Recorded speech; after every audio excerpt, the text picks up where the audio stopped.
таңғы сәресіне ұйықтап қалған жағдайда ол адам ештеңе ішпей сол оразасын жалғастыруы тиіс. Сөйтіп ауыз ашар кезде аузын ашады. Бірақ сол күнгі ораза толық болып есептелінеді.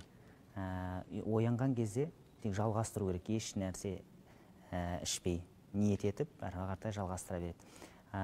Алайда жалпы сәресіне мән берген дұрыс. Өйткені ардақты пайғамбарымыз айтады: «Тасахару фа инна фис сухури барака». Сәресін ішіңдер, шындығында сәресінде береке бар дейді. Сәресі ол сол күнгі оразаға дайындық болып есептелінеді.